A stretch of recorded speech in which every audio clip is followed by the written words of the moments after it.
What if I told you the blueprints for our modern cities were laid thousands of years ago, not by aliens but by humans rising from the dust? Every skyscraper, every subway system, every crowded street corner. They all echo decisions made millennia ago by people who dared to imagine something unprecedented. Permanence. Imagine a world before cities.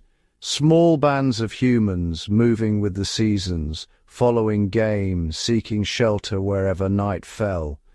No walls, no streets, no sense of staying. For hundreds of thousands of years, this was simply how we lived. The idea that humans could gather by the thousands, stay in one place generation after generation, and build structures that would outlast empires. That idea didn't exist yet.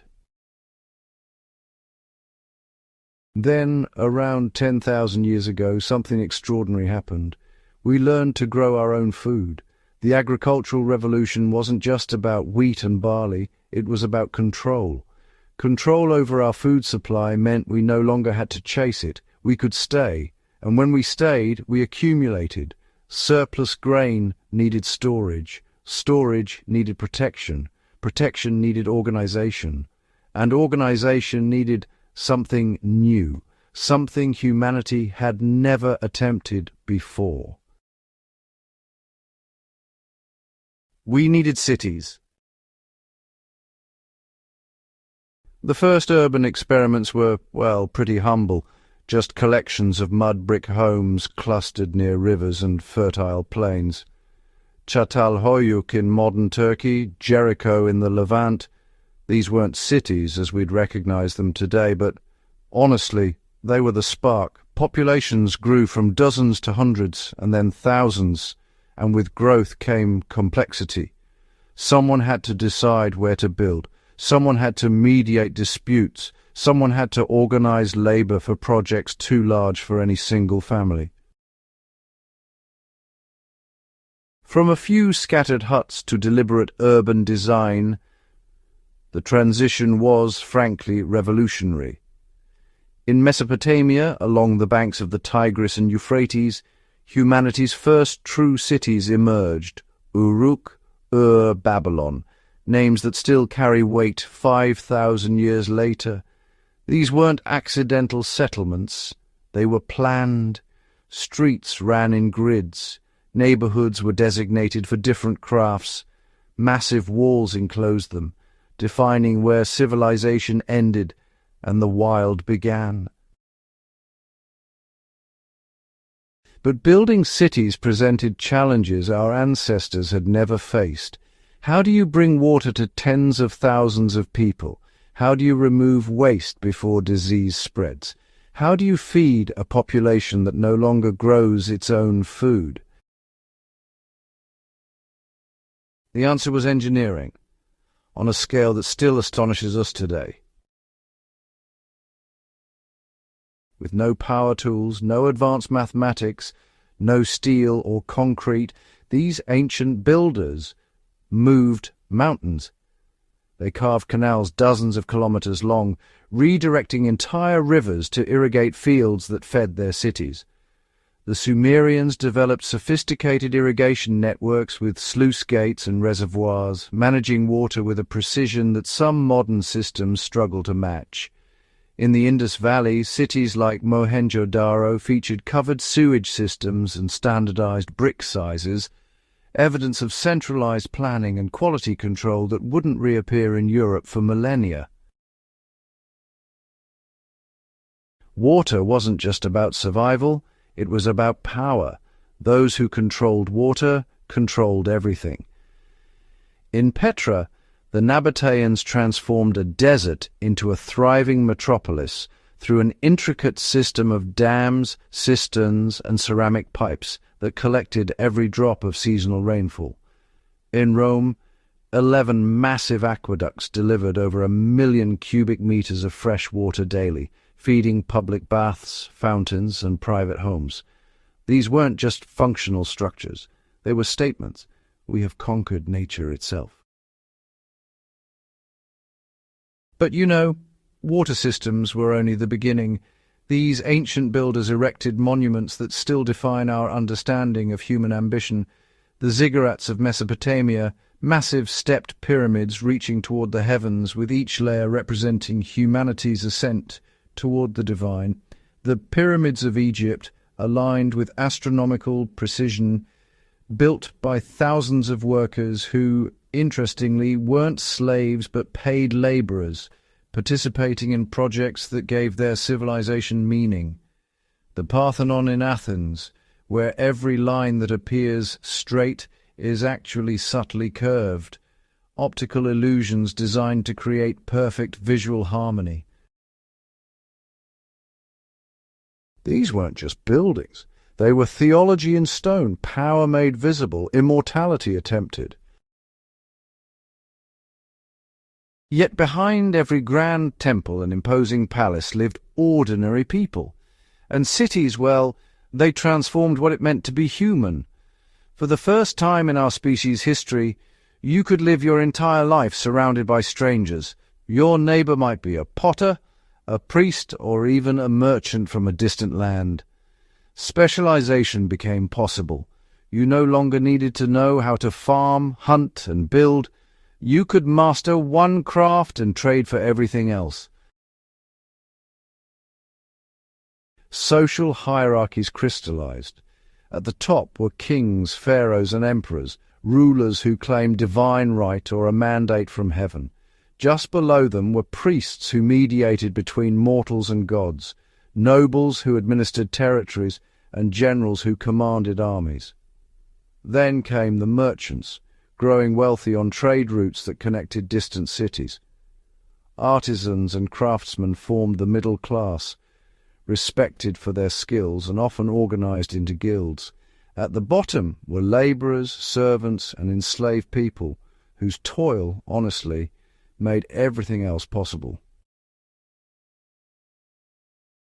This stratification, well, it wasn't accidental. Dense populations required governance. Governance required hierarchy. Hierarchy required justification. And that justification came through law, religion, and the visible display of power. Walk through ancient Uruk at its height, and your senses would be, honestly, overwhelmed. Markets overflowed with goods from 3 continents. Lapis lazuli from Afghanistan, cedar from Lebanon, copper from Cyprus. You'd hear the clatter of workshops where smiths hammered bronze, potters shaped clay, and weavers crafted textiles dyed in colours worth their weight in silver. The smell of bread baking in communal ovens, animals being sacrificed at temple gates, and incense burning in shrines to countless gods filled the air. Laws governed every aspect of life. Hammurabi's code, carved in stone around 1750 BCE, detailed punishments for everything from theft to medical malpractice.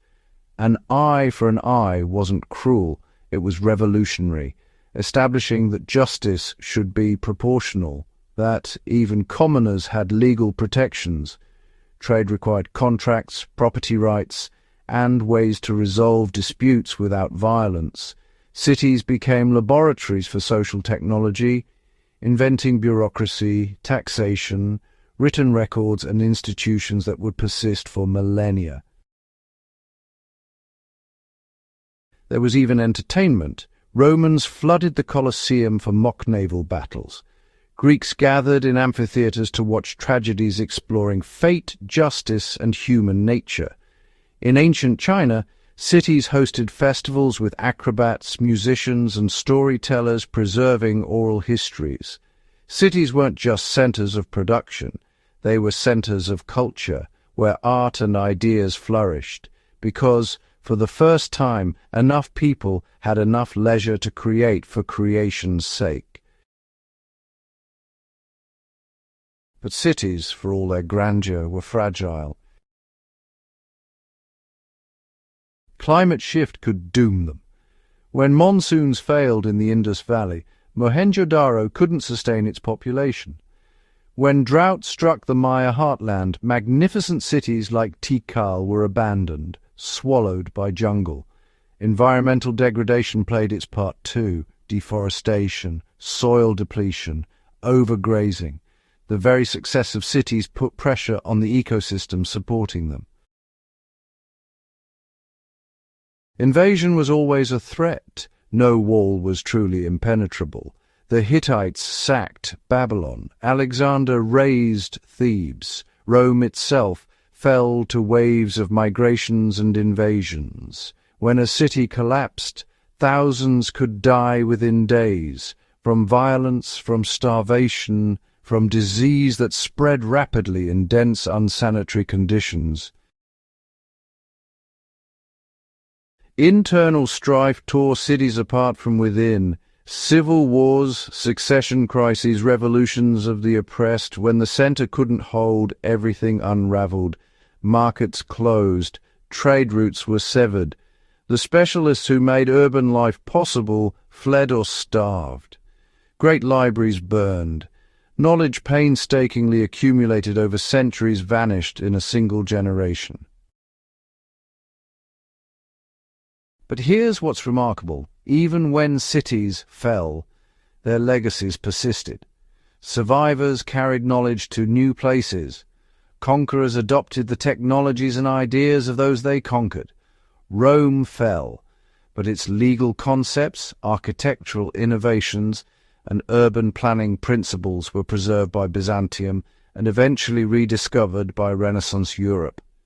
Mesopotamian mathematics, transmitted through Islamic scholars, became the foundation of modern science. Cities taught us that human achievement is cumulative. Each generation builds on what came before. The grid system perfected in ancient Alexandria influenced the layout of modern Manhattan. The governance models tested in Athens and Rome inform contemporary democracies. The engineering principles discovered by Roman architects are still taught in universities today. Look at any modern city, and you'll see echoes of these ancient builders. We still face the same challenges they did. How do we bring clean water to millions? How do we remove waste? How do we house growing populations? How do we balance individual freedom with collective order? How do we create spaces where diverse people can coexist, trade, create, and thrive? We haven't solved these problems, and we're still experimenting, just as they were. Our cities are larger, our tools more advanced, but the fundamental questions remain unchanged. And perhaps that's the deepest lesson from these ancient metropolises.